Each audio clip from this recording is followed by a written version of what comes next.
de Sénéval et je suis également le coach de notre groupe thématique évaluation enfant-jeunesse.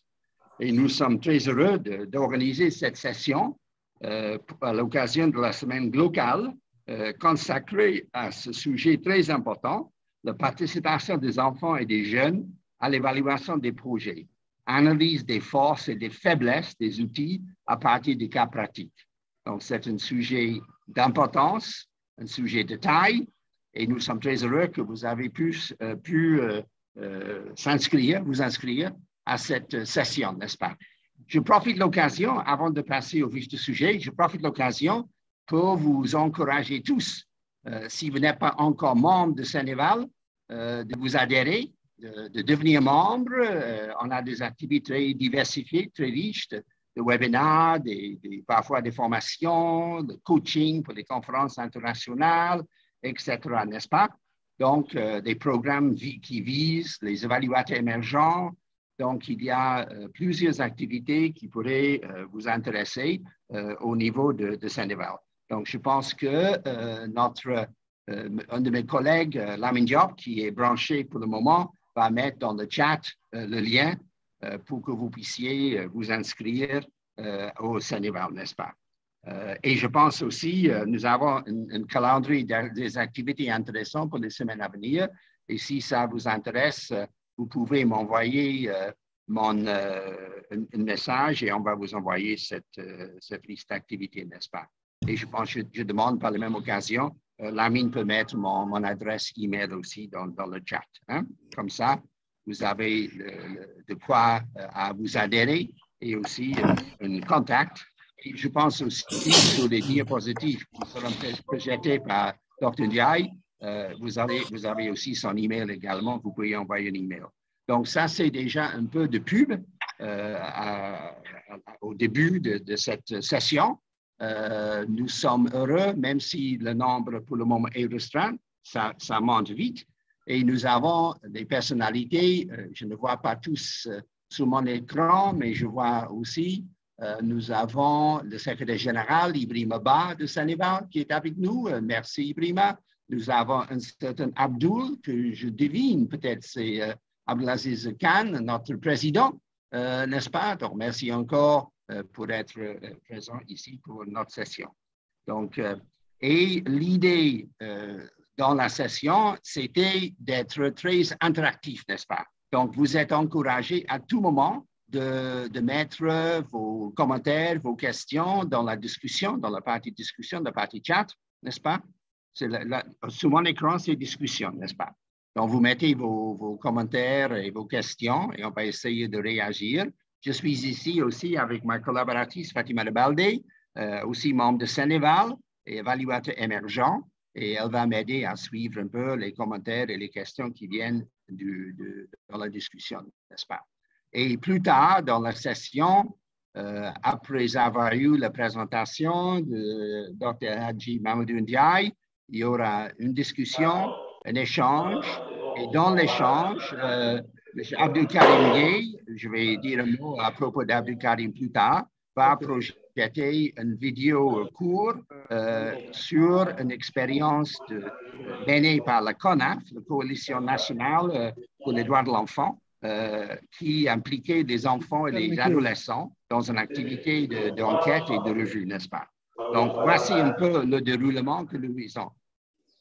On vous demande à tout et chacun de garder votre micro fermé, s'il vous plaît, si vous n'avez pas la parole. Pour la parole, vous pouvez demander la parole aussi. On peut avoir des commentaires dans le chat, mais aussi on peut avoir des commentaires qui sont livrés oralement et vous demandez la parole. Mais pour le moment, vous fermez votre micro si vous n'avez pas la parole. Moi aussi, j'ai fait la même chose parce que je suis actuellement dans mon salon devant l'avenue Léopold Sédar Senghor et de temps en temps, il y a des sirènes et des bruits aussi qui pourraient déranger. Donc, je m'excuse d'avance s'il y aurait des bruits de fond, mais je pense que nous pouvons tous garder les micros fermés, sauf pour les interventions, n'est-ce pas, au moment de faire des interventions. Donc, ça, c'est un peu en quelque sorte, les règles du jeu pour notre session. Nous avons 1h30 pour cette session.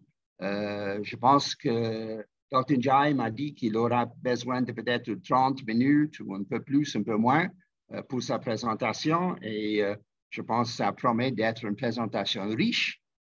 Nous avons de la chance d'avoir une personne ressource qui apporte un vécu, n'est-ce pas, une connaissance des réalités du terrain à sa présentation. Donc, nous allons avoir une session qui n'est pas une session théorique, qui parle de manière abstraite sur la participation des jeunes, même s'il y a une théorie à maîtriser. Hein,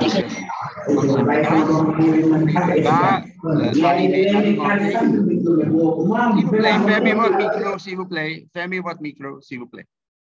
Et il va alimenter sa présentation avec des exemples concrets. Pour dire en quelques mots d'introduction, actuellement, il est professeur à l'Université Gaston-Berger dans le domaine de la géographie, avec un intérêt, entre autres, aux questions d'urbanisation.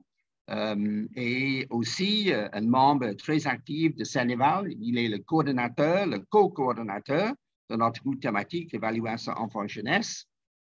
Et dans ces fonctions, dans ce rôle, il a été impliqué dans pas mal d'activités ce dernier temps, y compris une consultation organisée par l'UNICEF auprès des enfants et auprès des adolescents et des jeunes.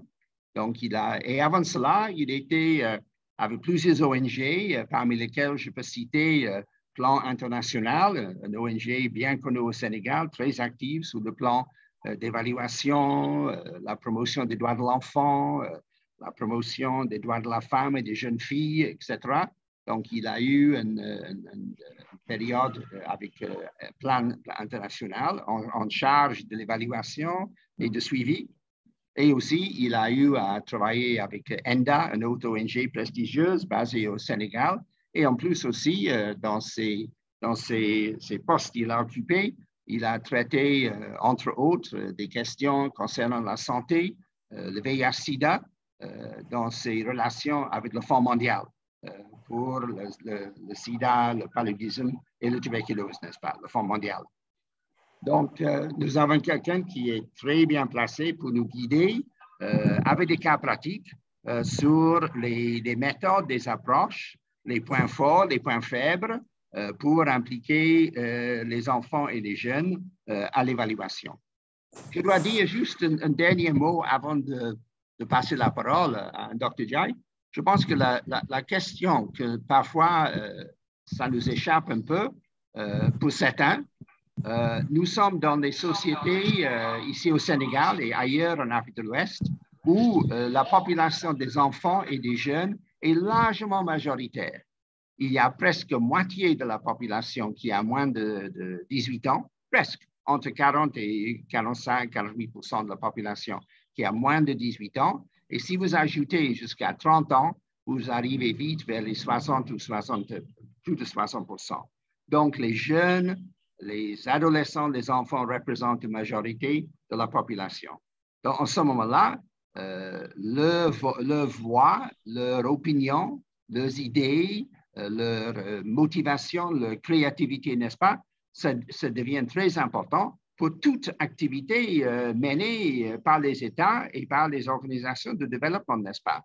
Il ne s'agit pas de faire des programmes pour des jeunes ou des enfants de côté, un petit programme peut-être pour les enfants de la rue ou contre le mariage précoce, etc., même si ces projets sont importants, mais tout projet ou programme a une implication directe ou indirecte sur les enfants et les jeunes. C'est plus de moitié de la population. Donc, tout ce qu'on fait doit tenir compte de leurs conditions, de leur point de vue, etc.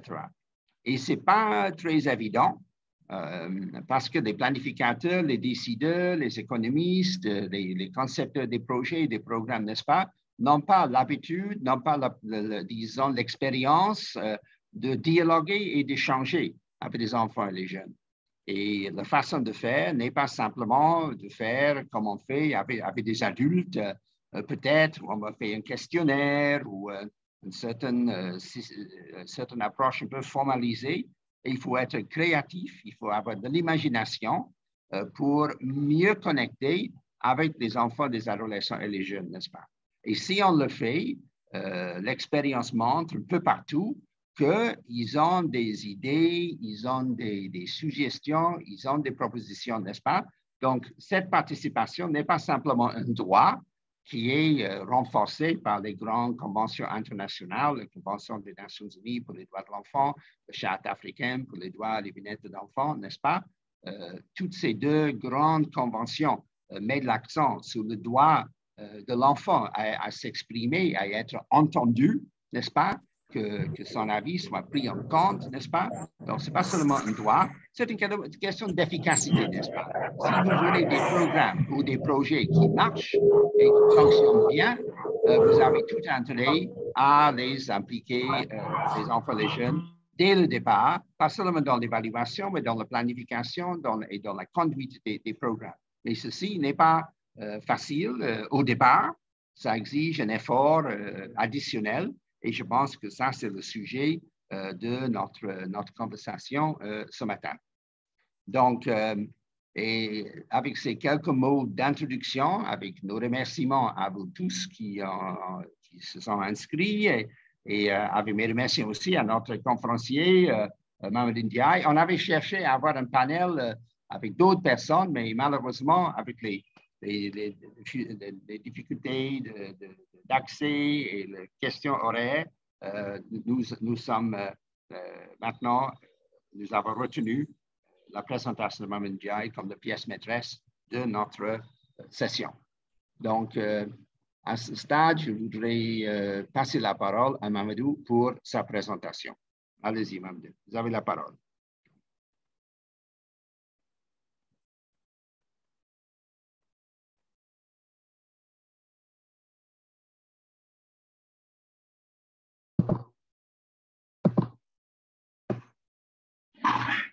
Bonjour tout le monde.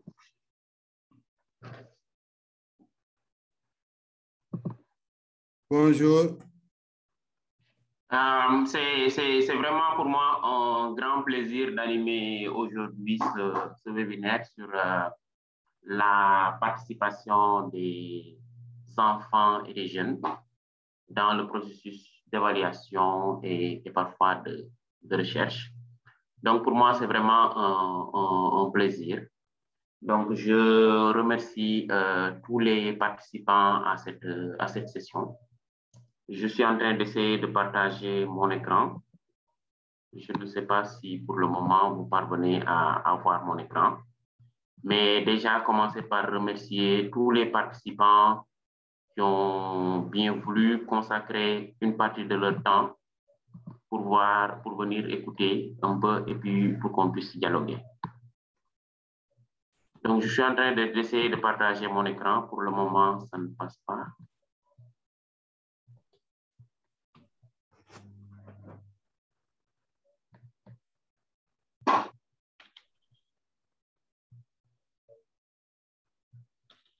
Donc, le temps que ça se rétablisse, je ne sais pas, Lamine Diop, si vous pouvez partager la présentation que j'ai, si j'ai des problèmes pour partager mon écran. Donc, me réjouir donc de cette activité. Hein. Donc, je pense que Yann a déjà fait quelques présentations. Donc, moi, c'est bien Mamadou Ndiaye. Donc, c'est pour moi un très grand plaisir d'échanger et de partager sur la quinzaine d'années d'expérience que j'ai eue en tant que gestionnaire de projet, plutôt responsable de suivi-évaluation de projet, ayant notamment servi à Endagraph, Intermonde et puis à plan international où j'ai dirigé le projet Fonds mondial comme responsable de suivi-évaluation. Et par la suite aussi, j'étais le directeur du bureau suivi-évaluation de plan international avant d'aller vers l'Université de Saint-Louis. Donc, les expériences que je partagerai aujourd'hui seront plutôt liées à ce processus-là, acquis durant la phase des 15 ans en tant que responsable sur l'évaluation de projet. Et puis aussi 4 à 5 années où on travaille aussi comme évaluateur de projet et on travaille ou seul ou avec d'autres consultants ou avec des cabinets. Donc, c'est un peu ça là que nous allons partager aujourd'hui, mais nous ne pouvons le faire sans pour autant saluer et puis remercier certains. Je pense qu'il y a déjà certains participants de l'UNICEF que je vois, que je ne pourrais pas commencer sans saluer. Je pense qu'il y a le responsable suivi évaluation, Mme Tchernolo de l'UNICEF que je vois sur la liste. Je vois aussi l'ONG CONAF, j'espère que Justine nous entend aussi. C'est aussi un plaisir pour nous de voir qu'elle participe à la session. Il y a peut-être aussi Roch Akpoli du cabinet EDF que j'aperçois, entre autres. J'aperçois aussi beaucoup de spécialistes suivi évaluation ayant étudié à l'université de Bombay.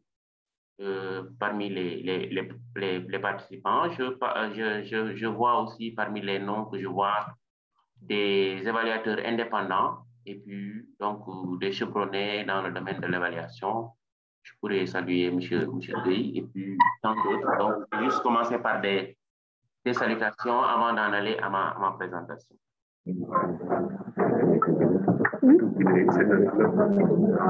Donc, pour ce qui est de la présentation, oui,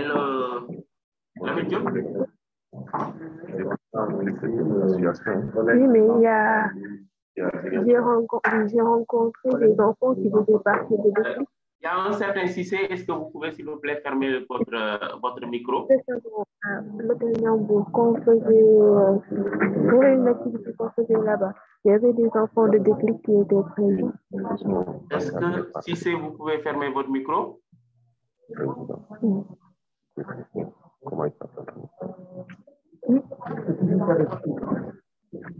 Allô, monsieur ou madame Cissé, fermez votre micro, s'il vous plaît.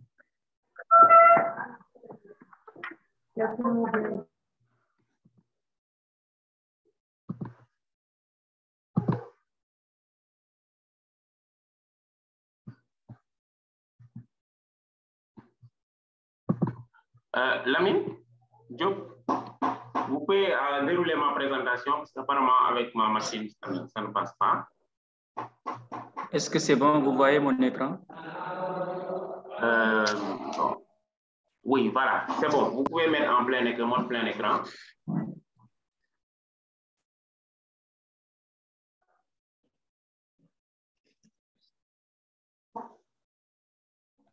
Donc, la présentation que nous voulons faire est intitulée « Participation des enfants et des jeunes à l'évaluation de projets, analyse des forces et faiblesses et des outils à partir de cas pratiques ». Donc, c'est un peu ça que nous voulons partager avec vous en une trentaine de minutes. Et comme l'a expliqué Ian, donc c'est plutôt un cadre de partage sur la participation des enfants et des jeunes à l'évaluation de projets. Et aussi, pour nous, c'est une opportunité d'échanger avec d'autres experts et spécialistes qui ont aussi de l'expérience là-dessus. Diapo suivante. Pour ce qui est de nos... Lamine, vous pouvez avancer?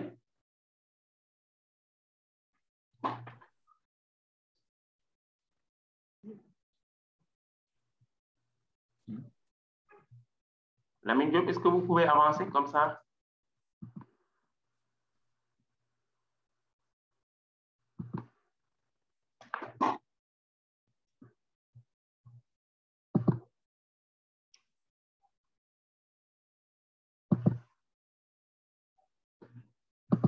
C'est bon? Oui, c'est bon. Ouais, vous avez sauté une page parce qu'on n'est pas au même niveau. Mais bon, je vais y aller. Hein. Je vais regarder sur ma machine et puis continuer à avancer. Donc, je ne reviens pas sur un peu l'expérience avec d'autres structures. Je ne peux pas ne pas citer certains parce que je vais parler d'expériences que j'ai partagées avec ces organisations. Donc, je ne peux pas ne pas parler de UNICEF, ne pas parler de l'ONG Plan International, ne pas parler de l'ONG Amref Health Africa et de l'ONG Intermonde, notamment parce que dans les expériences que je partagerai, donc c'est les noms de ces organisations-là vont passer et puis j'en dirai un peu plus dans le détail qu'est-ce qui a été fait. Donc, comme je l'ai annoncé dans le début, l'objectif de cette présentation est de partager avec vous une revue du niveau de participation des enfants et des jeunes à différentes phases d'évaluation. Et pour ce faire, donc, nous allons illustrer nos propos à partir d'exemples impliquant des enfants et des jeunes dans une évaluation. Et nous prendrons plutôt des plusieurs formats d'évaluation. Donc, un peu sur l'exemple d'une consultation nationale, c'est plutôt le cas de l'UNICEF. Nous mettrons l'accent le plus sur des outils et autres où c'est plutôt impliquer les adolescents et les jeunes dans l'évaluation de projets sur la santé de la reproduction des adolescents et des jeunes de façon très globale. Et pour débuter cette présentation, nous pouvons partir de plusieurs questions donc, qui vont guider toute notre présentation. Parmi les questions qui vont guider notre présentation, nous nous demanderons s'il est possible d'impliquer des enfants ou des jeunes dans une évaluation. Quand est-ce qu'il faut les impliquer? Comment les impliquer? Comment faire en sorte de respecter tout ce qui est politique de sauvegarde et de protection de ces enfants et de ces jeunes dans une évaluation? En même temps aussi, quels sont les risques potentiels par rapport à la participation de ces enfants et des jeunes-là? Quels sont les outils et quels sont le plus souvent les outils qui sont adaptés aux jeunes par rapport soit à leur tranche d'âge ou par rapport à leur niveau de vulnérabilité ou par rapport à leur exposition, si je peux l'appeler ainsi, si nous parlons dans le cadre d'une évaluation ou d'une recherche. Donc ça, c'est plutôt quelques questions introductives que nous mettons sur le panier et puis des questions auxquelles nous allons tenter de répondre. Là, mais vous pouvez avancer de 2 ou 3 slides parce que je suis un peu en avance par rapport à vous. Donc, nous n'insisterons pas sur la slide, je suis déjà sur la slide suivante. Nous n'insisterons pas sur qu'est-ce qu'un jeune, qu'est-ce qu'un enfant ou qu'est-ce qu'un adolescent. Là, c'est plutôt des standards définis soit par l'UNICEF qui dit que c'est moins de 18 ans pour un enfant, ou un adolescent, c'est quelqu'un qui a 11, 19 ans, ou un jeune qui a moins de 24 ans, ou si c'est vu par rapport au PNUD, moins de 35 ans. Donc, nous n'insisterons pas sur ça, mais nous allons plutôt nous demander c'est quoi la participation des enfants et des jeunes dans une évaluation? Pourquoi doit-on faire participer les enfants dans une évaluation? Et cette participation des enfants et des jeunes dans une évaluation se matérialise comment et va donner quoi?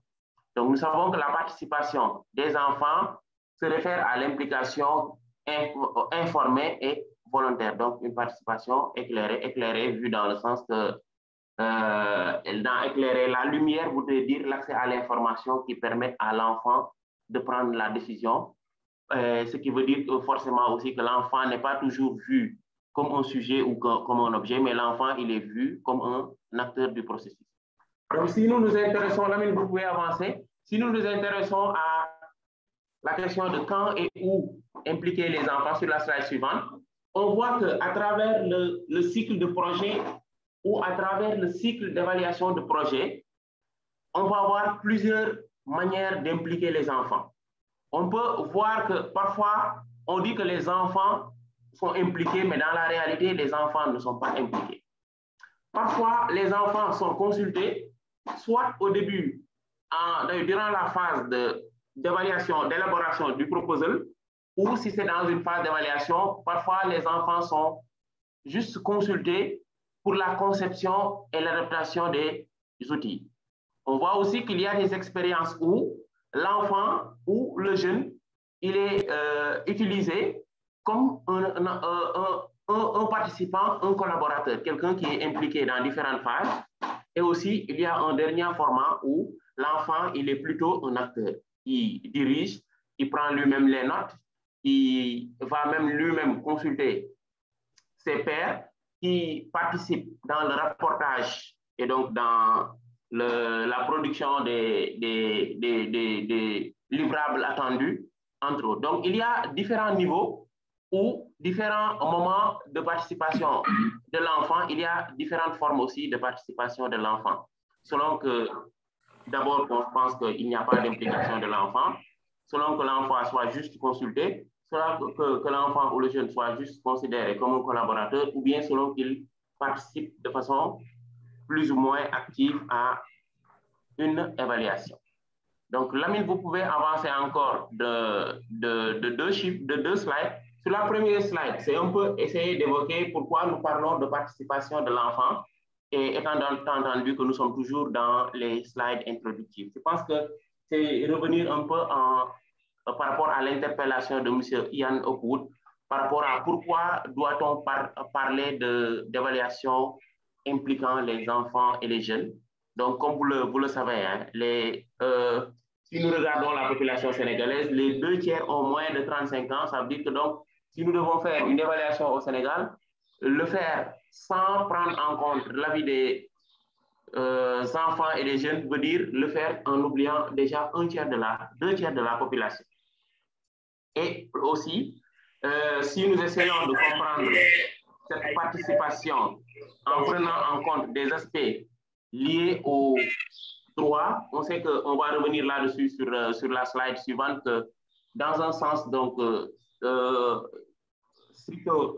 juridique, il y a donc l'article 12 qui demande à ce que l'enfant participe.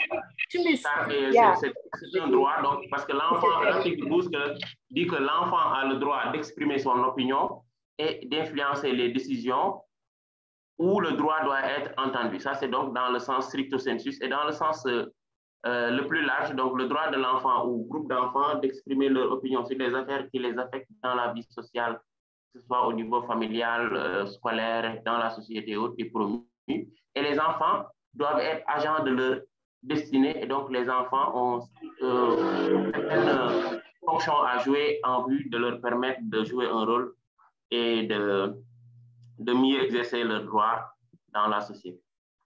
Maintenant, si nous essayons de voir cette participation des enfants, toujours dans une phase introductive, est-ce que ça peut être utile? Est-ce que ça peut rapporter? Ce que nous pouvons dire dans un premier temps, c'est que la participation de l'enfant encourage à avoir un esprit assez critique. Ça lui force encore à avoir des compétences. Ça lui permet d'avoir des connaissances qui permettent à cet enfant ou à ce jeune-là de devenir précurseur de changement, d'avoir confiance en soi, d'avoir une meilleure participation active dans la société. Ce qui voudrait dire en d'autres termes qu'une implication significative des enfants et des jeunes peut avoir des bénéfices à la fois pour les enfants, à la fois pour les commanditaires d'évaluation, mais aussi à la fois pour faire avancer l'évaluation de façon globale et la recherche aussi de façon globale. Lamine, vous pouvez avancer. Maintenant, si on s'interroge à essayer de voir la participation des enfants et des jeunes, en quoi ça consiste. Donc, nous allons essayer d'abord de voir en quoi ça consiste. Ça, c'est la première interrogation. Ensuite, nous nous intéresserons à différentes formes de participation des enfants, et puis au principe directeur, et puis voir un peu les conditions de participation de ces enfants-là, et puis voir les aspects d'inclusion et autres. Donc, nous sommes en train d'avancer un tout petit peu sur la présentation après la phase introductive. Donc, sur la participation des enfants et des jeunes, on peut dire que la participation est une manière de travailler qui renforce les capacités des personnes en leur permettant de participer aux décisions et aux actions qui concernent leur vie. Elle est basée sur la conviction que les personnes vues ici comme enfants et jeunes ont le droit d'avoir leur mot à dire sur la manière dont les services qu'ils utilisent sont mis sur pied et fonctionnent, et sur le fait que les personnes défavorisées socialement ou économiquement sont souvent confrontées à des barrières en matière de prise de décision. Maintenant, pour ce qui concerne les enfants et les jeunes, le droit de participer s'applique sans discrimination aucune pour des motifs comme la race, l'appartenance, la couleur, le sexe, le langage, la religion, les opinions politiques, l'origine nationale, la fortune, le handicap, la naissance, l'orientation sexuelle ou tout autre aspect. Donc, les aspects liés à des facteurs d'inclusion ou d'exclusion aussi doivent être pris en compte quand nous faisons une évaluation. Donc, ça veut dire faire une évaluation, c'est prendre en compte toute cette diversité et tous ces aspects. Maintenant, si, Lamine, vous pouvez avancer. Si nous essayons de voir différentes formes de participation des enfants, on peut voir qu'il y a plusieurs réponses possibles. Donc, il y a, quand nous parlons de participation des enfants et des jeunes, ça peut être dans le cadre d'un processus consultatif. Nous essayons de donner un exemple. Dans le cadre de processus collaboratif, on donnera, pour le processus consultatif, on donnera l'exemple de ce qui a été fait par l'UNICEF. Pour un processus collaboratif, nous donnerons l'exemple d'un processus aussi qui a été mené par Plan International dans le sud-est du Sénégal. Et l'autre, c'est un peu la participation des enfants et des jeunes de façon globale. Maintenant, la slide suivante. Si on essaie de le voir par rapport à d'autres expériences, par rapport à plus en détail sur la participation des enfants, que ce soit des processus que nous avons initiés ou pas, on peut voir que cela peut se faire sous forme de consultation. Je vais revenir en détail à partir de l'exemple comme je l'ai annoncé. Ça peut être aussi juste pour demander une prise de parole. Cette participation aussi peut se faire comme un processus participatif ou à différents niveaux ou à différents levels. On demande l'avis des adolescents et des jeunes. Cela peut aussi se faire comme exemple d'outils d'aide à la décision, comme par exemple pour influencer certaines conventions internationales ou pour mener un plaidoyer national, par exemple, sur les violences faites aux femmes ou par exemple sur la réintégration des jeunes filles après donc avoir accouché, par exemple. Ça peut aussi être un processus initié par l'enfant ou par un groupe d'enfants. Je pense que sur ce plan, peut-être CONAF pourrait aussi partager avec nous des exemples où il y a eu des initiatives qui ont été initiées par les enfants eux-mêmes et où ils ont pu avoir des facteurs de succès. Je crois aussi que dans le cadre, il y a un autre processus aussi sur la citoyenneté et les élections où on a vu même des enfants interviewer des futurs politiciens qui voulaient devenir maires ou bien des futurs candidats à des élections pour essayer d'en savoir un peu plus. Donc, ça veut dire que si les enfants sont bien impliqués, bien capacités, bien formés, ils peuvent même prendre le lead et on peut aussi donner d'autres exemples. Maintenant, par rapport à cette participation des enfants et des jeunes dans le processus d'évaluation, il y a quelques principes directeurs bons à savoir et à respecter. Parmi ces principes directeurs, il faut savoir que la participation doit être pertinente et significative pour les jeunes. Cette participation-là aussi doit être libre et éclairée. Donc, libre et éclairée, cela pourrait se faire, si c'est dans le cadre d'une évaluation, par un document qui est obligatoire avant d'interroger. Je rappelle juste quel principe que pour interroger un enfant de moins de 15 ans, il faut l'assentiment de l'enfant et une autorisation parentale. Si c'est quelqu'un qui a moins de 18 ans, il faut l'autorisation parentale. Pour les 18 à 35 ans, donc, ils peuvent signer eux-mêmes, mais il faudra au moins commencer par des préalables comme le partage d'informations sur un peu les résultats, sur expliquer aux jeunes ou à l'enfant ses droits. Donc, c'est un peu la participation éclairée. Il faudra aussi toujours dans cette fiche de consentement faire savoir aux participants, enfants et jeunes que sa participation à l'enquête pourrait ou ne pourrait pas lui porter préjudice. Donc, en général, c'est pour dire que ça ne lui porte pas préjudice parce que c'est plutôt pour des besoins d'acquisition d'informations, mais aussi que la participation doit être inclusive et accessible à tous sur la base d'un échantillonnage qui est défini au préalable, ou bien chaque méthode d'enquête utilise donc une certaine méthodologie. Et aussi le processus de participation. Les processus de participation sont mis en œuvre par un personnel formé et compétent qui peut être un enfant, un adolescent ou un jeune, ou bien par un expert professionnel ou par une organisation, donc selon les besoins. Et on essaiera après de faire un peu plus de constats pour voir un peu s'il y a des consultations ou des évaluations menées à 100% par les adolescents et les jeunes, qu'est-ce que ça donne. Un autre aspect aussi pour la participation des enfants et des jeunes dans une évaluation, c'est qu'il faut qu'il y ait des conditions de base pour permettre une participation éthique des enfants et des jeunes dans une évaluation. Et donc, ces conditions-là ont été définies par l'Observatoire sur les droits de l'enfant. Et puis, ces conditions de base pour une participation éthique de l'enfant sont au nombre de 9.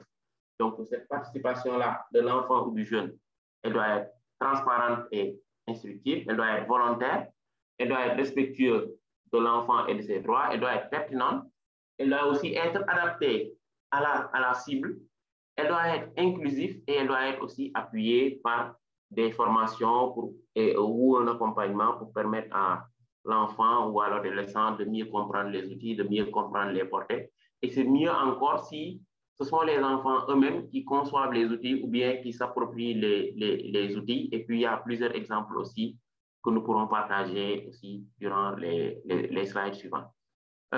Toujours, la participation aussi de l'enfant et de ce jeune-là doit être sûre et aussi prendre en compte tout ce qui est risque et aléa, et aussi elle doit être responsable. D'autres conditions aussi de participation éthique des adolescents et des jeunes aussi peuvent être rajoutées. Ça veut dire que dès le début, il faudra être clair par rapport à la participation du jeune ou de l'enfant. Si c'est par exemple une activité rémunérée, qu'elle soit assez précisée dès le début. S'il s'agit d'une motivation, que ce soit très clair. S'il s'agit de par exemple, l'utilisation de photos, que la personne puisse savoir quelle sera l'utilisation. Donc, les règles de base doivent être établies et très claires et compréhensibles pour l'enfant ou le jeune dès le début. L'autre chose aussi, on l'a dit et répété, la participation doit être volontaire et puis doit être autorisée.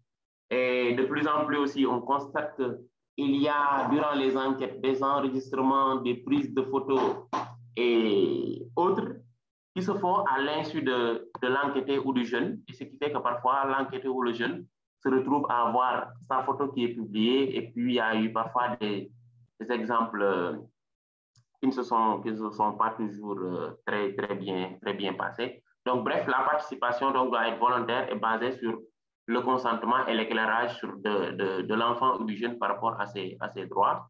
Mais aussi, les enfants ont le droit à ce que leur opinion et leur expérience soient respectées. Par exemple, vous faites une enquête sur la journée thématique, par exemple sur les VBG, où la majorité des enfants disent des choses, entre guillemets, pour lesquelles vous, en tant qu'évaluateur ou en tant que consultant, vous n'êtes pas d'accord, mais vous devez aussi fidèlement à l'avis de ces enfants et de ces jeunes-là, décrire les opinions des enfants et des jeunes telles qu'ils vont rapporter. Mais aussi, les enfants doivent comprendre de quoi on parle dans ce processus, quel est leur rôle dans ce processus. Est-ce que c'est eux les leaders ou c'est simplement des enquêteurs ou c'est simplement des cibles ou des bénéficiaires par rapport à la participation de cet enfant. Donc, toujours sur la participation de l'enfant, donc je pense qu'on avait dit qu'il y a le facteur inclusion qu'il faut prendre en compte. Là, mais vous pouvez encore aller sur la slide suivante et prendre en compte des critères tels que le genre, le sexe, l'aptitude de l'enfant, la langue, le niveau socio-économique et autres. C'est un peu ce qui a été illustré sur l'image de la page suivante où ici, c'est dire que dans une recherche, donc, l'échantillonnage doit essayer de prendre en compte pour être assez représentatif de toutes les catégories d'enfants et de jeunes, sans tenir compte donc de la religion, de l'âge, de la situation de handicap, de la culture de l'enfant, de son aptitude, entre autres.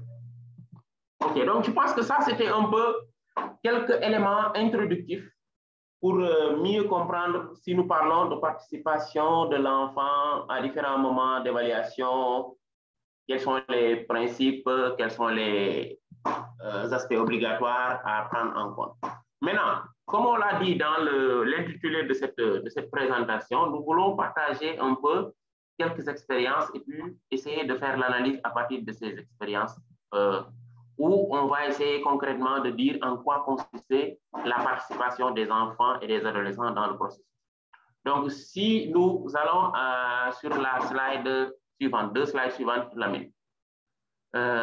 Donc, là, c'est un exemple de recherche où moi, j'étais pris comme chercheur national où on a travaillé avec l'Institut Tropical, le Royal Tropical International, c'est-à-dire donc une institution de recherche basée aux Pays-Bas, où c'était une recherche plutôt sur les pratiques néfastes, les violences basées sur le genre, les grossesses non désirées, les mariages précoces. Donc là, c'est un exemple d'utilisation d'un outil qui est utilisé, administré par un enfant, sur un enfant. C'est-à-dire, je vais m'expliquer. Donc ici, l'idée est de voir comment retracer l'histoire de la jeune fille à travers une violence, entre guillemets, ou une pratique néfaste qu'elle aurait subie, qui peut être une grossesse non désirée, un mariage précoce, une mutilation génitale féminine ou des violences. Et puis, c'est l'évaluateur ou celui qui prend le film, c'est un enfant ou un jeune de moins de 24 ans qui vient prendre en compte l'histoire d'une autre jeune fille de moins de 18 ans qui a subi, dans ce cas précis, soit une mutilation génitale féminine, soit une grossesse non désirée ou bien un mariage non désiré. Et donc, l'utilisation de l'image sur plusieurs séquences et plusieurs jours entre deux enfants qui prennent, dont l'un prend des photos sur l'autre, plusieurs photos sur l'autre, donc comme vous pouvez le voir à travers les images. Donc là, j'ai contracté juste les images, mais ce n'est pas sous ce format-là que ça se présente. Et donc, l'enquêteur est un enfant, celui l'enquêté est un enfant, et l'image est utilisée à différents moments, différents jours, pour parvenir à dénoncer un phénomène qui est ici l'excision, et puis avec tout ce qu'il y a comme accompagnement jusqu'à ce que l'enfant enquêteur puisse raconter l'histoire de la fille enquêtée à différents moments et à travers donc des outils assez participatifs où les jeunes et les enfants qui ont été pris comme enquêteurs ont été formés. Donc ça, c'est un premier exemple d'outil et qui a donné aussi des succès, qui a permis d'avoir des affiches et qui a permis aussi de recueillir l'avis de jeunes filles sur des pratiques comme l'excision, si c'est dans ce cas précis. Et puis, il y en a d'autres aussi qui ont porté sur les mariages d'enfants et d'autres qui ont porté sur les grossesses non désirées et puis sur les mutilations génitales féminines. Donc, sur un outil... Mamadou, vous avez fait 30 minutes. Hein? Oui, donc j'accélère la cadence. J'accélère un peu plus. Donc, sur l'outil de la page suivante, ça, c'est un outil qui s'appelle le moment de vérité, que moi-même, je vais présenter en Afrique du Sud. C'est un outil utilisé quand on travaille aussi avec l'ONG Intermonde. C'est un outil avec 6 images où, de la même façon aussi, l'évaluation et les conduites par des adolescents, mais accompagnés par des adultes. Donc, c'est un peu pour retracer l'histoire d'une fille sur les violences faites à cette fille-là à travers le dessin et puis où la jeune fille raconte la violence qu'elle a subie à travers 6 images et puis l'autre jeune fille prend des notes et essaye d'avoir un texte accompagnant qui va permettre le commentaire de pourquoi on est arrivé à ce moment de vérité-là, pourquoi on est arrivé à ce moment où la jeune fille a subi, qu'est-ce que la société aurait dû faire dans le premier lot, parce que comme vous le voyez, dans la première case, c'est là où il n'y avait rien, et dans la dernière case, c'est là où, ici, dans cette histoire, ça termine par un drame. Donc ici, on va s'intéresser à la case numéro 1, sachant que si la société va intervenir, c'est au niveau de la case numéro 1 qu'il faut intervenir avant qu'on aille vers la dernière case. Outil suivant. Donc, je ne pourrais pas le présenter sans pour autant redire encore bonjour à tous nos amis de l'UNICEF qui nous suivent durant cette présentation, donc Mme Tcherno et les autres. Donc là, c'est une consultation nationale qui a été menée sous le lead de l'UNICEF. Et puis, comme vous voyez, j'ai laissé les logos pour dire que c'est beaucoup d'organisations qui ont participé. La CONAF aussi, qui est en ligne avec nous, a participé à cette consultation nationale qui a impliqué donc une soixantaine l'organisation donc d'une soixantaine de focus group menés par des enquêteurs jeunes et puis aussi par des enquêteurs seniors avec des organisations de jeunes comme CONAF, comme Déclic, comme Social Change Factory, mais aussi avec des outils qui sont adaptés aux jeunes, à la fois des outils classiques d'enquête, mais aussi l'utilisation des réseaux sociaux, l'utilisation du e-report de UNICEF, avec donc l'utilisation du téléphone pour faire des sondages. Donc là, c'est un processus de consultation nationale. C'est vrai qu'il y avait 2 consultants, moi et je pense Nathalie, une autre, pour la rédaction du rapport, mais il y a eu un processus assez participatif où les enfants ont pu s'exprimer et donner leur jeune à travers ces consultations nationales. Donc, le rapport vient d'être terminé. Donc, comme on n'a pas beaucoup de temps pour aller en profondeur et en détail sur ça, mais ici, retenons qu'il y a eu un processus assez participatif pour recueillir les avis des adolescents ici et jeunes sur plusieurs thématiques comme le genre, l'éducation, l'environnement, les crises humanitaires, un peu les attentes des enfants par rapport aux ONG et structures comme l'UNICEF, et un processus participatif où il y a eu et des enquêteurs seniors et des enquêteurs juniors, avec une série d'activités menées sous des formats différents où les enfants et les jeunes ont été évalués, ont été impliqués à différents moments de processus. Donc, on peut encore aller sur la slide suivante, je vais aller un peu plus vite.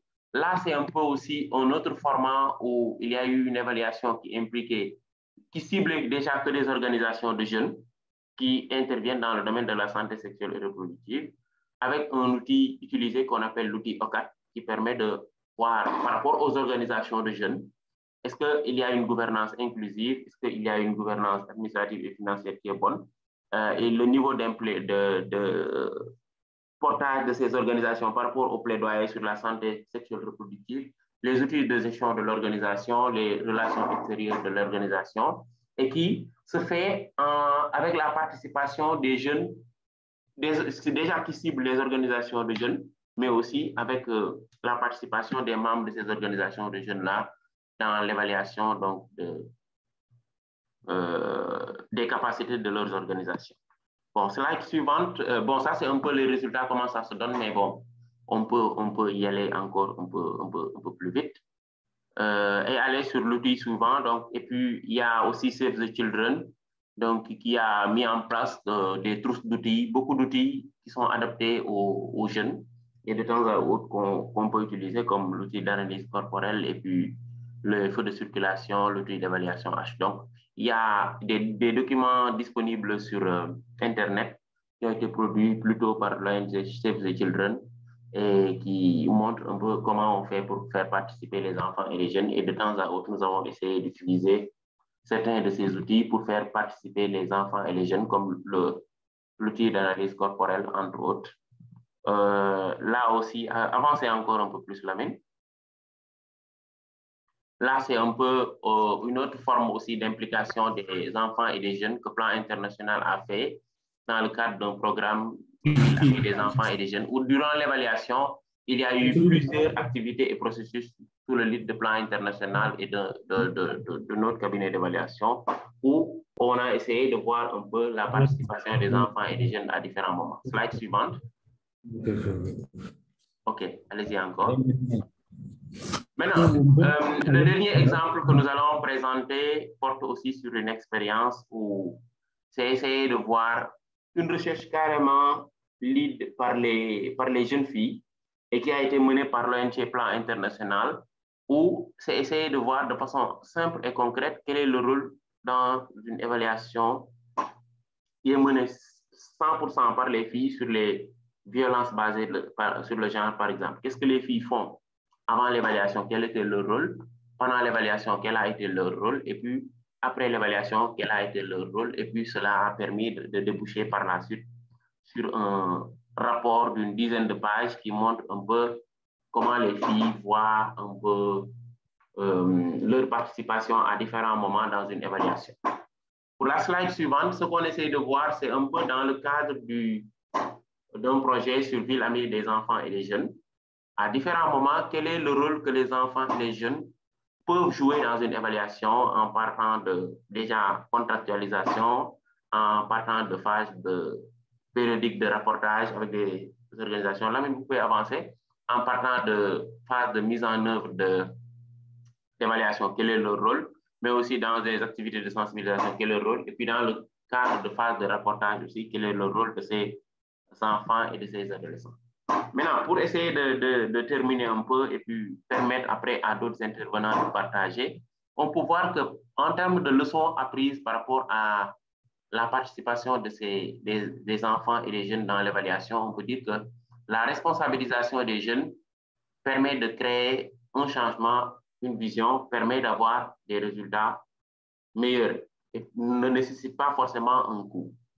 L'autre aussi, l'engagement communautaire et jeune est une source de réussite dans le cadre de la réussite d'évaluation de projets et aussi le renforcement des capacités des filles à travers ces types d'initiatives développées leur permet de mieux participer encore, de mieux exercer leurs droits et puis de mieux permettre de prendre en compte leurs avis et suggestions sur l'élaboration des projets.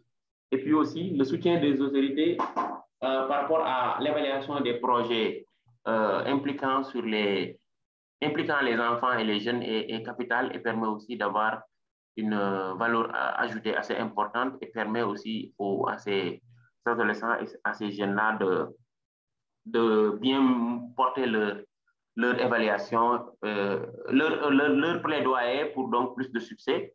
Et l'autre élément aussi, l'outil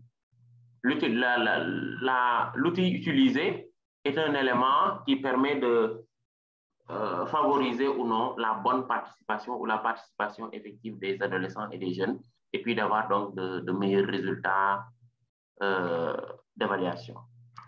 Slide suivante. Bon, il y a un aspect assez important, je n'oserais pas présenter sans le dire, sinon toutes les organisations qui travaillent pour les enfants et les jeunes vont m'attaquer, c'est l'aspect sauvegarde et protection qui est assez important et que nous n'avons pas développé durant cette présentation. Parce que intervenir sur des enfants et des jeunes ou utiliser des enfants et des jeunes obéit à respecter un ensemble de normes que les organisations définissent tous dans le cadre de politique de sauvegarde et de protection. Donc, politique de sauvegarde et de protection, c'est donc des normes standards de façon globale par rapport à chaque organisation ou chaque groupe d'organisation qu'il faut respecter pour pouvoir travailler avec un enfant, pour pouvoir impliquer un enfant, pour pouvoir utiliser, entre guillemets, un enfant ou un jeune dans une évaluation. Donc, Ian, je pense que j'ai un peu débordé et il y a beaucoup de choses à dire. Peut-être que je peux m'arrêter ici dans un premier temps et puis vous retournez la parole. Et puis, s'il y a encore besoin d'expliquer davantage ou de continuer, je pourrais aussi. Okay, merci Mamadou pour cette tour de la question très, très riche, n'est-ce pas? Je vais allumer mon caméra aussi pour être plus social. Voilà. Merci pour cette tour de la question. On s'excuse parce que quelques dias n'étaient pas lisibles, mais on va régler ça. Et de toutes les façons, comme ça a été déjà dit, je pense, dans le chat, il y aura des dias qui seront disponibles pour tous les participants à cette session, n'est-ce pas? La deuxième chose, je dirais, pour donner suite à notre échange, c'est que nous allons faire une petite bibliographie dans la présentation. Il a été évoqué un certain nombre de méthodes, des approches, et pour la plupart, ces approches sont documentées et nous avons fait une collection d'un certain nombre de documents parce que nous travaillons, Amadou, moi-même et d'autres, sur la préparation d'un séminaire de formation sur l'évaluation des programmes et des politiques portant sur l'enfance et la jeunesse. Ce séminaire, nous espérons, sera lancé avec le CLIA dans les mois à venir et une partie de cette formation va porter justement sur les méthodes participatives, les youth-led, l'évaluation dirigée par des jeunes, etc., n'est-ce pas? Donc, il y aura, n'est-ce pas, une formation qui sera offerte plus tard, de longue durée, assez longue durée, une semaine ou 2 semaines. Et je pense que dans ce cadre-là, on a une petite bibliographie que aussi on serait capable de partager avec vous-même. Et peut-être le troisième lieu, s'il y a une demande auprès de nos membres de Sénéval, on pourrait faire des activités un peu plus étoffées en présentiel, si possible, pour orienter et former nos membres dans l'utilisation de certaines de ces techniques. On a déjà eu des séances avec Susan Igras, avec Monica Ruiz-Casares en particulier, qui ont porté sur ces questions et qui ont été très bien accueillis et aussi qui ont impliqué des experts, n'est-ce pas, du Sénégal, comme Mamadou Diop, de Save the Children, etc., n'est-ce pas? Donc, je pense que nous avons tout un déroulement. Cette activité aujourd'hui n'est pas un simple feu de paille, c'est quelque chose qui contribue à tout un engagement de Sénéval et son groupe thématique à la promotion des méthodes et des approches pour impliquer et pour faciliter la participation des enfants et des jeunes, n'est-ce pas? Je pense que, et comme Mamadou a dit, c'était une question de droit, mais aussi c'est une question de la bonne conduite de l'évaluation, n'est-ce pas? Si on veut faire des évaluations rigoureuses, les évaluations, n'est-ce pas, qui adressent toutes les perspectives de toutes les parties prenantes, n'est-ce pas? On ne peut pas ne pas impliquer et trouver les mécanismes, les espaces pour la participation des enfants et des jeunes. Donc, merci Mamadou pour cette tour de la question, pour des idées très intéressantes et pour les rappels aussi qu'il y a des dimensions éthiques, il y a des dimensions de protection de l'enfant qu'il faut tenir compte, n'est-ce pas? Maintenant, n'est-ce pas, la parole, c'est à qui le droit. Je sais que nous avons, je pense, connecté CONAF. Je pense que Justine Liaison peut-être est connectée. Matou, qui était une des jeunes filles qui était très impliquée dans une activité d'évaluation menée par des jeunes, et aussi Abdou Karim Gueye, qui est un responsable à l'heure actuelle d'un projet de développement à Thiès, mais il y a un long passé avec ENDA, avec Child Fund, avec Plan, pour de l'action en faveur de l'enfant, et aussi qui est un facilitateur pour ce genre de consultation. Donc, je pense que nous avons ces personnes qui sont branchées. Peut-être je permettrai à donner la parole pour quelques minutes à Abdou Karim. Il m'a dit qu'il a une vidéo qu'il voudrait passer pour montrer ou pour expliquer un peu la démarche qu'ils avaient menée. Donc, Abdou Karim, si tu es là, tu peux projeter peut-être la vidéo. OK? C'est 4 minutes, il m'a dit. Et puis après, on va prendre ceux qui demandent la parole. Je ne vois pas des mains levées pour le moment, mais mon collègue ici, Fatima Tabalde, est en train de suivre aussi tout ce qui est dans le chat et elle va nous signaler s'il y a des demandes ou des questions précises. Et je salue de passage Baragay, une grande personnalité en méthode participative, approche participative, n'est-ce pas, qui est une renommée mondiale en la matière. Et je pense que peut-être aussi il aura un mot à dire à un moment donné. Allez-y. Je vois, il y a 3 participants qui ont levé la main. Donc, on va vous donner la parole tout de suite après la présentation. OK? Allez-y. On voit déjà les têtes des uns et des autres.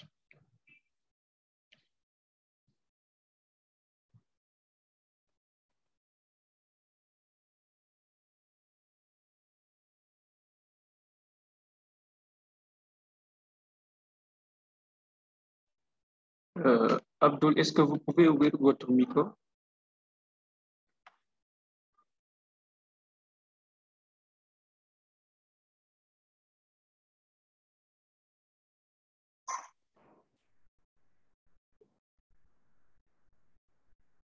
On n'a pas de son, hein? On n'a pas de son.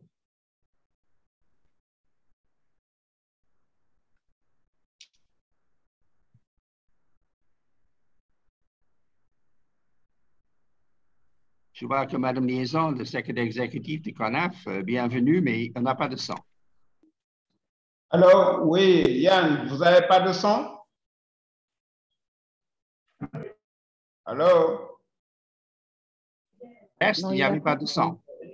Il n'y a pas de son. Allô? Allô? Oui, vous n'entendez pas? Je vous entends, mais la vidéo pour le moment est bloquée. La vidéo n'avance pas. On a une vue gelée de Justine. OK. Mais avant, il n'y avait pas de son. Est-ce qu'on peut recommencer? Oui, allez-y.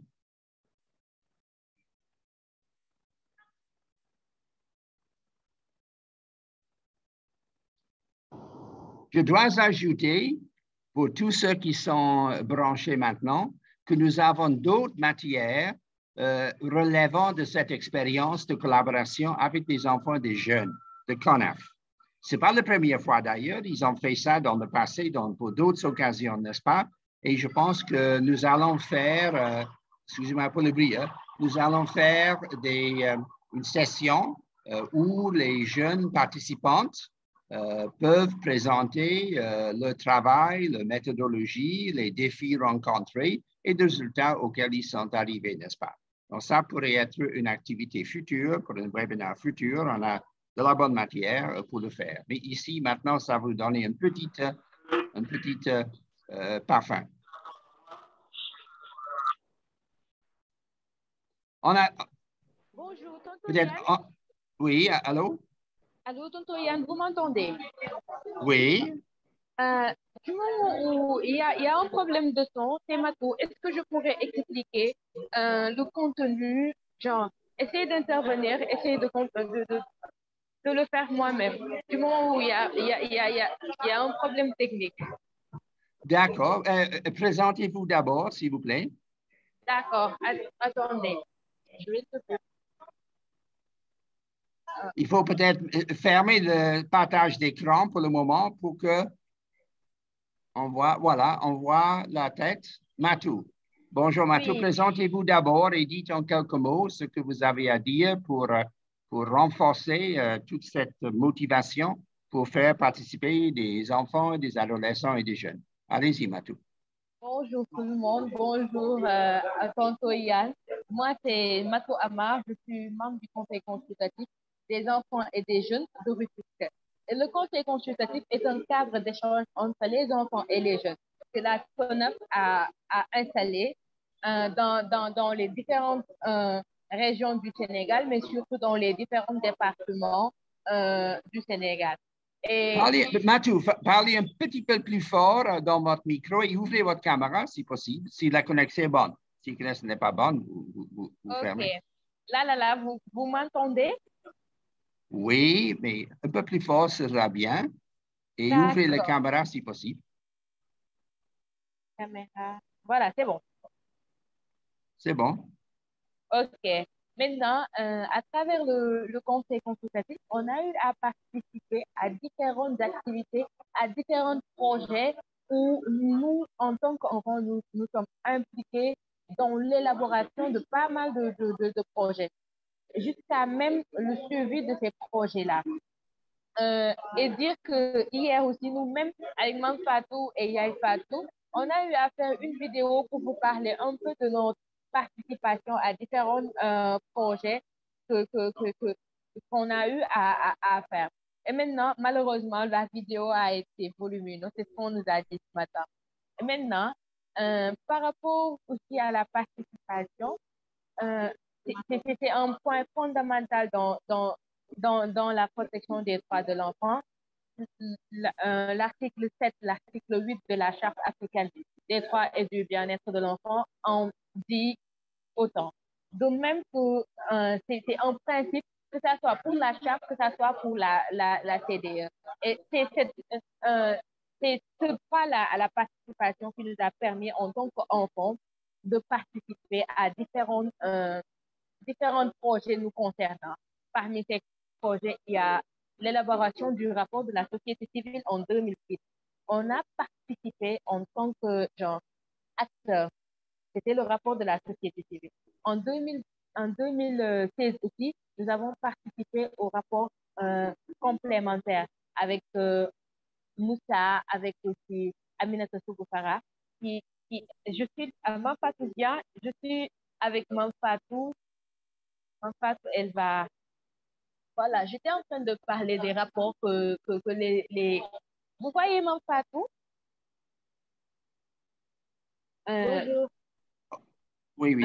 Allez-y, on est très heureux de vous avoir, mais soyez concis. Voilà, soyez concis.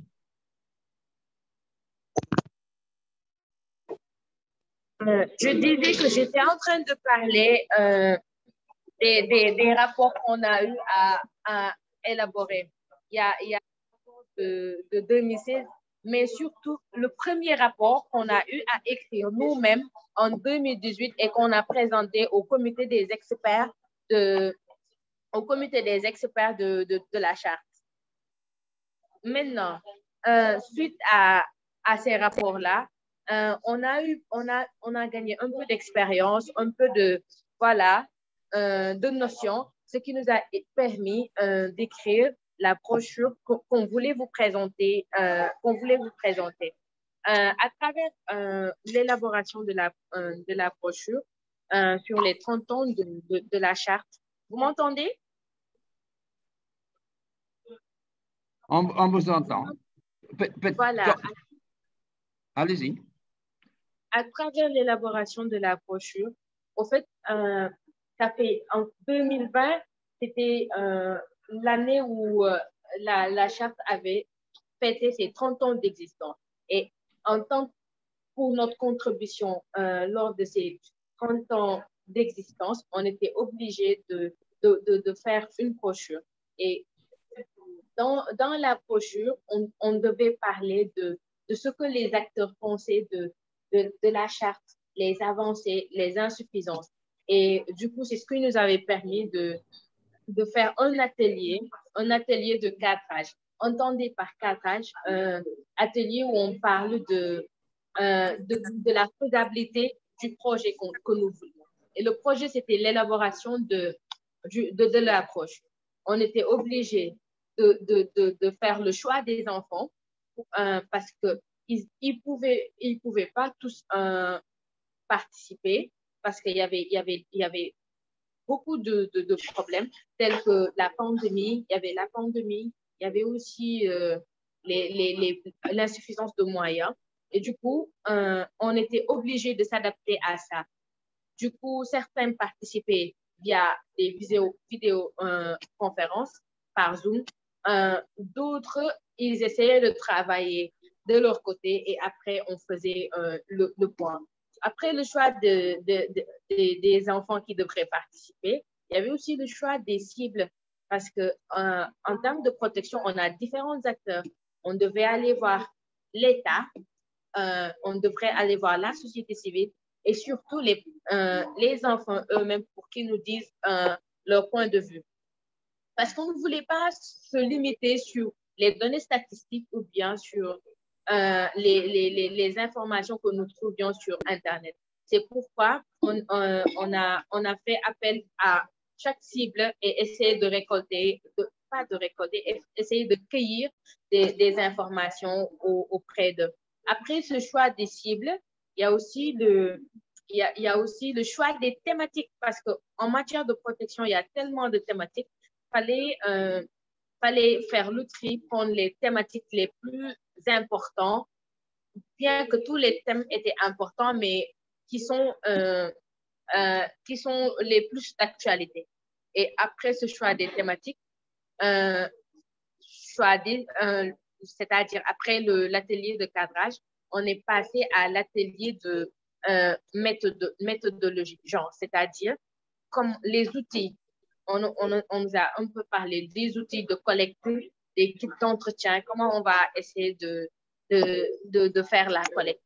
Après cela, on a passé à la collecte. Dans les régions, les enfants, ils allaient voir les préfets, ils allaient voir les services étatiques présents dans leur département, dans la région. Et nous, à notre niveau, à Dakar, on était allé voir M. Nirabaye Diouf de la protection. On était allé voir la présidente du tribunal de Rufisque. On était allé voir pas mal d'acteurs sur la protection des droits de l'enfant et recueillir des informations par rapport surtout aux avancées, mais aussi des insuffisances. Après cette étape, on était obligé de faire l'analyse des données. Genre, on a eu des informations, on a accueilli des informations. Il fallait faire l'exploitation de ces données-là. Après cela... Matou, oui. Matou, je pense que vous faites une exposition très riche d'un processus très intéressant et on vous félicite beaucoup d'avoir eu la confiance et la motivation de poursuivre le processus. Et nous avons vu le rapport. Comme maintenant, on a un temps un peu limité, n'est-ce pas? Peut-être je peux vous demander juste de dire un ou deux mots sur peut-être quel était le problème le plus important. Mettons peut-être à côté de la pandémie, parce que ça, c'était espérant temporaire.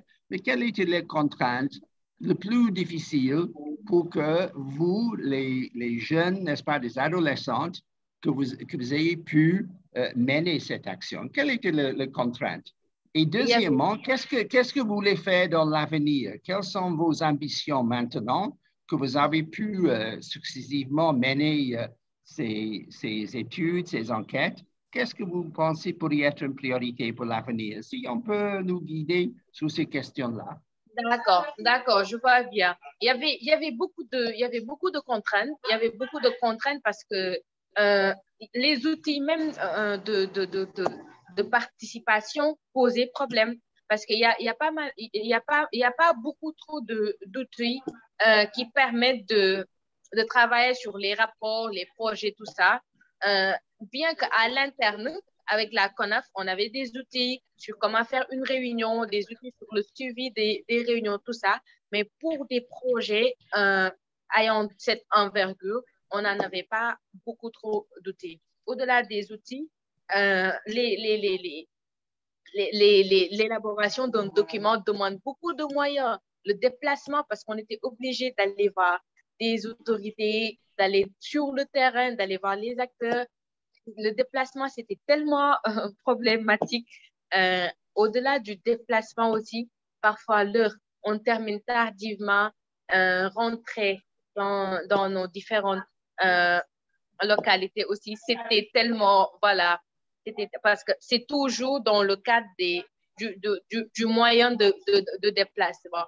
Aussi, dans le cadre, on n'avait même pas de tablette, on n'avait pas de truc pour se baser, les guides d'entretien, on était obligé de prendre à travers nos feuilles et ça allait tellement rapide. Noter tout ce que l'acteur te disait, c'était pas trop, comment je vais dire ça? Comment, je sais pas comment je vais le dire, mais bon, c'était tellement traditionnel, voilà. Au-delà de ça, parfois, quand on fait des enquêtes, on est obligé de restituer ça. On est venu au niveau des acteurs. On a pris des informations là-bas. Les décideurs, ils ont pris des recommandations, tout ça. Il va falloir faire le suivi de ça. Et le suivi nécessite beaucoup de moyens. On a dit, maintenant, voici, en termes de protection, ce que l'État a fait, ce que les problèmes, c'est ça, etc. Et maintenant, on a présenté ça au niveau des experts, que ce soit au niveau africain ou au niveau international. Le retour là, nous, on avait pris des efforts. Il fallait retourner ça, montrer, faire, je sais pas, le suivi de ce que nous avions fait. Et le suivi, ça pose tellement de problèmes. Les données statistiques aussi ne sont pas très disponibles.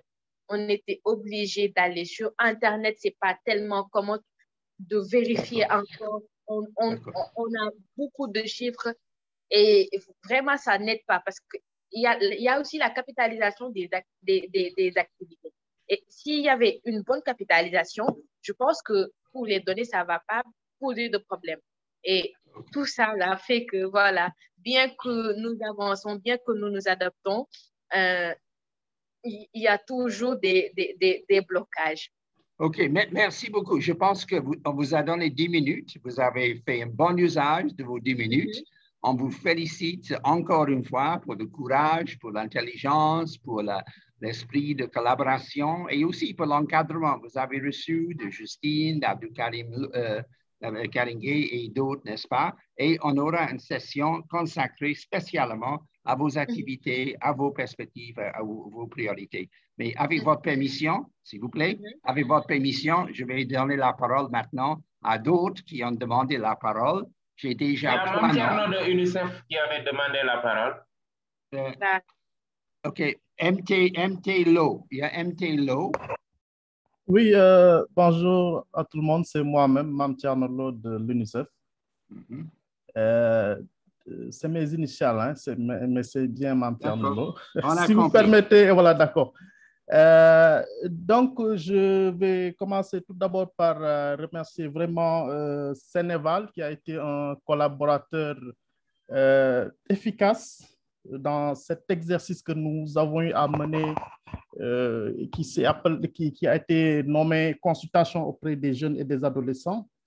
Je pense que l'implication de Sénéval démontre encore une fois de plus sa pertinence dans le milieu des évaluations, parce que n'eût été cet apport-là, cette collaboration fructueuse, je pense que les résultats n'auraient pas été atteints. Et donc, à travers la personne de Mamadou aussi, qui a répondu vraiment à nos attentes, moi, j'ai eu à superviser ce processus. Donc, je réitère tous nos remerciements et félicitations à Sénéval. Et donc, salutations au doyen Yann Pod et tous ceux qui sont là. J'ai entendu le nom de Baragay aussi, qui a été vraiment un de mes formateurs il y a presque 20 ans dans les méthodes participatives. Bon, pour aller rapidement, je pense qu'il y a quelques enseignements qui sont tirés une minute si possible, parce qu'il y a plusieurs qui attendent la parole. Hein? Merci. D'accord, merci beaucoup. Je pense que ce qu'il faut tirer de cela, c'est que ça a été plus un apprentissage méthodologique, c'est-à-dire comment programmer avec et pour les jeunes. Donc, ça nous a permis de voir dans quelle mesure donc, cette méthodologie peut être intégrée dans nos processus classiques d'évaluation et de planification. Et je pense que pour cela, nous avons eu une leçon extrêmement édifiante qui va nous permettre donc d'aller plus loin dans notre évaluation, dans nos planifications pour prendre en compte les préoccupations des jeunes. Mais ça n'a pas été sans défi. Le défi, je pense que ça transparaît un peu à travers cette présentation, c'est comment en fait maintenir l'équilibre entre le principe d'efficacité, c'est-à-dire pour produire des données de qualité, ce principe-là, et les principes organisationnels, on l'a dit, le principe de dévolution des droits aux enfants, aux jeunes, aux adolescents, le principe de sauvegarde, c'est toute une batterie de mesures, de précautions qui souvent alourdissent les process de telle sorte que cela risque de se faire ressentir sur l'efficacité. L'autre défi porte sur les thématiques. C'est le dernier défi. C'est le dernier défi. Et rapidement, merci. Rapidement, s'il vous plaît. Oui. Donc, c'était au niveau thématique parce qu'on a voulu aussi aborder des thématiques émergentes, comme par exemple les changements climatiques, par rapport auxquels, évidemment, c'était des notions un peu compliquées quelquefois pour les enfants. Il y a tellement de choses à dire.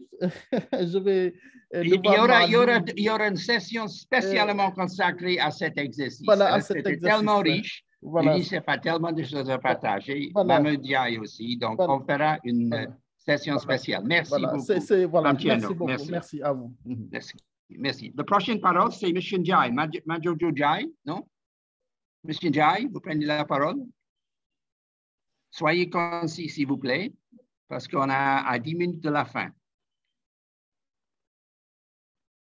M. Ndiaye, si vous n'êtes pas prêt, il y a Ramatal. Ramatal, prenez la parole. Bonjour tout le monde. Allez-y, présentez-vous et faites votre remarque avec concision. Merci. Merci beaucoup. Bonjour tout le monde, c'est le Dr Ramatal Lotal, sociologue, chercheur associé, spécialiste de la protection sociale et de la petite enfance. Merci à vous, merci à Sénégal, merci aussi au professeur Ndiaye pour sa présentation. Mais à mon avis, le problème de la participation au Sénégal pose toujours problème. Moi, dans le cadre de mes recherches, par exemple, et récemment aussi dans un article que j'ai publié dans la revue internationale des langues, lettres et sciences sociales de l'Université de Lomé, cet article intitulé « La gouvernance des politiques publiques de protection sociale des enfants au Sénégal », je suis revenue plusieurs fois sur cette notion de participation. Sur cette notion de participation, comment elle est perçue, comment elle devrait être, comment elle doit être conçue pour que les enfants et les jeunes s'y intéressent, qui, à mon avis, pouvait permettre aux gouvernants, aux ONG ou bien à tous les acteurs de pallier aux besoins des enfants et des jeunes pour résoudre une bonne partie des problèmes les concernant. Si je partage une petite expérience, dans le cadre de mes recherches au niveau de Saint-Louis, j'ai eu à interpeller plusieurs jeunes et enfants concernant cette notion de participation. Mais quand l'acteur médiateur était parti, un des enfants m'a soufflé, vous savez, madame, en ces termes en Wolof, ils ne font que du guistel, c'est-à-dire qu'ils ne font que du voyement, mais en quelque sorte, cette notion de participation-là n'était pas effective. Voilà, c'était une petite contribution par rapport à mon expérience personnelle. J'espère bien pouvoir travailler plus amplement avec les chercheurs qui sont là, ou les acteurs de suivi et évaluation et aussi travailler avec Sénégal. Merci beaucoup. Merci beaucoup, Dr. Tal. Je pense que vous dites bien de la participation des enfants à l'évaluation ou de manière tout court est pleine de pièges et pleine de difficultés et ça exige un regard du côté de l'adulte et une démarche qui vraiment est très ouverte, très inclusive, n'est-ce pas, par rapport à l'enfant, aux jeunes, n'est-ce pas? Et aussi, vous avez évoqué, comme d'autres d'ailleurs, on a évoqué le fait qu'il y a beaucoup de littérature, beaucoup de documents qui sont disponibles et je pense que nous avons tout intérêt à les faire partager. Et merci beaucoup. Je pense Baragay, M. Baragay a demandé la parole. Baragay, vous avez la parole. Hein? Et bonjour, merci d'avoir accompagné ce séminaire. Allez-y. Merci, j'ai baissé la parole parce qu'il ne restait pas beaucoup là. Donc, non, allez-y. Tu me l'as remise, je vais la prendre et peut-être partager rapidement quelques éléments de réflexion et commencer surtout par remercier et féliciter M. Dr. Ndiaye pour une présentation très intéressante. En fait, il y a beaucoup de questions sur lesquelles je voulais discuter, mais peut-être je vais focaliser sur 2 ou 3 points qui sont beaucoup plus liés à des défis dont certains ont été abordés par Dr. Ndiaye dans sa présentation, qui sont liés un peu à l'évaluation qui implique les enfants. Je crois que le premier, c'est une problématique ou un défi, c'est le défi du contrôle de qualité. Parce que, bon, tous ceux qui sont un peu habitués à ces processus d'évaluation participative, on voit souvent que peut-être l'accent ou la priorité est mise sur le fait que peut-être c'est des processus qui vous permettent de collecter rapidement des données et vous ne prenez peut-être pas suffisamment le temps de pouvoir faire des recoupements nécessaires. Et quand les processus impliquent des enfants, donc c'est extrêmement compliqué de pouvoir faire tous les exercices de triangulation nécessaires pour s'assurer qu'à la fin, on fait dire à l'évaluation ce qu'elle veut réellement dire sur la base de ce que les enfants ont exprimé. Et donc, il y a une problématique majeure, et bon, on n'a pas le temps de développer, mais cet aspect du contrôle de la qualité de l'évaluation est une dimension extrêmement importante où il y a beaucoup d'éléments qui entrent en ligne de compte, la composition du groupe, le rôle des enfants dans le processus d'évaluation, le rôle même du facilitateur et son profil, les types d'outils utilisés, etc., etc. Donc, énormément de choses. Le deuxième élément de réflexion, c'est le passage de l'évaluation à la décision. Et souvent, on voit souvent qu'au départ, on énonce un certain nombre de principes participatifs qui consistent à impliquer, à faire jouer aux enfants un rôle central dans le processus d'évaluation, mais très souvent, on voit qu'à la fin de l'évaluation, on assiste souvent à un décrochage. C'est-à-dire à la phase de décision, on n'a pas toujours les enfants qui vraiment continuent à dérouler le rôle central qu'ils ont joué durant la phase d'évaluation au moment des phases de diffusion. Et ça, je crois que c'est une réalité qu'on observe souvent dans beaucoup d'ONG et de programmes. Et il faudrait peut-être aussi le poser comme un défi, comment maintenir cette participation des enfants, non pas seulement dans l'évaluation, mais également dans le processus de prise de décision. Et le troisième élément, c'est le rôle central du facilitateur dans une évaluation qui implique les enfants. Je pense que vous l'avez un peu soulevé de façon assez rapidement, mais c'est peut-être l'élément le plus central dans la prise de décision, dans la formulation d'un programme d'évaluation avec les enfants, parce que ce rôle-là est extrêmement critique. Il faut bien choisir le profil, s'assurer que cette personne-là est en mesure vraiment d'animer ce travail-là. Il y a beaucoup de considérations à prendre en compte dans cet exercice-là. Malheureusement, donc, pour des raisons de temps, peut-être on ne peut pas entrer dans les détails, mais il me semble que ces trois aspects-là sont des enjeux extrêmement importants à prendre en compte dans un processus d'évaluation qui implique les enfants.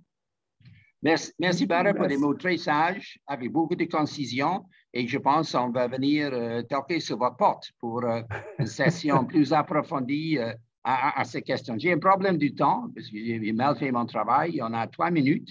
On va donner la parole à Dr. Jai pour quelques moments. Il y avait deux demandes de parole. Il y a Dieng, c'est surtout Dieng et Abdul, n'est-ce pas? Donc, je donne la parole à Abdul, si c'est notre président de Sénégal, quand même, honneur oblige, n'est-ce pas? Abdul, vous avez la parole pour une intervention très brève, s'il vous plaît. Et puis, si on a le temps, on va donner ça à Dieng et ensuite on va donner à M. Jai pour terminer. Allez-y, Abdul. Mais Yann, c'est Abdul Karim. Ah, Abdul Karim, OK. Donc, c'est une autre grande personnalité. Donc, Abdul Karim, qui était le facilitateur de l'exercice qui avait été encadré, qui avait été mené par les enfants, n'est-ce pas? Donc, il a tout le droit à dire, mais très concis, parce qu'on aura une session spéciale sur cela plus tard. Hein? Mais Abdul Karim, 1 minute. Merci beaucoup, Yann. Non, c'est pour dire que peut-être qu'on devra prendre le temps de revoir ça, l'expérience qui a été menée avec la CONAF. Mais de mon point de vue, je voudrais dire que la question de la participation, on est tous d'accord que c'est une question vraiment de fond et ça touche, de mon point de vue, c'est un construit, il doit être perçu comme un construit social. C'est une construction qui doit démarrer qui doit être intégrée dans le processus d'éducation, d'instruction des enfants. Si nous voulons que les enfants apportent toute leur intelligence dans la construction de nos sociétés, dans l'équilibre, etc., et dans l'inclusion, il faut que ça démarre beaucoup plus tôt et qu'on dépasse, disons, les perceptions où on les associe à partir d'un certain moment. Donc, c'est ça que je voulais dire, quoi. Bon, j'ai des expériences, par exemple, à Glasgow, sur le Open Plant School. Bon, il y a des expériences aussi sur Freinet, etc. Peut-être qu'on pourrait remettre sur le tapis et voir comment est-ce qu'on peut les utiliser pour faire en sorte qu'il y ait des citoyens dès le bas âge qui soient habitués à participer, quoi. Merci. Merci, c'est très bien dit, très concis. Et d'ailleurs, je me suis posé la question quand on a entendu Matou, n'est-ce pas? Quel est le processus éducatif qui fabrique les jeunes évaluateurs si confiantes et si compétentes que celle-là? Donc, voilà. Dieng, donc on a bien pris note de points. Vous avez le dernier intervenant, c'est Dieng, et puis on passe la parole à Dr. Ndiaye. Monsieur ou Madame Dieng.